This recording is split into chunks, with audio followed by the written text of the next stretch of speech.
the Palace Saloon. Well, they figured they'd have him a couple of drinks because it was long about noon.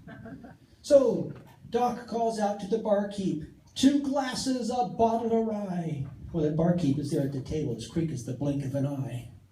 Then the barkeep, he says to old Wyatt, your special order had come in today. Well, Wyatt says, forget the whiskey and take them glasses away and make us that special concoction. The one that they say's all the rage, you know, the one that you learned from that dandy, that feller you met on the stage. And make it just like he told you, like the swells drink in old Tennessee. Yeah, we may be out here in Prescott, but we're gentlemen, Doc heard me. Well, that barkeep, he got busy mixing, using that special nut liqueur that Wyatt had bought. Folks, he chopped up some ice for the glasses.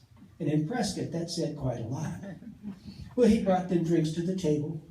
Doc and Wyatt, they each took a drink.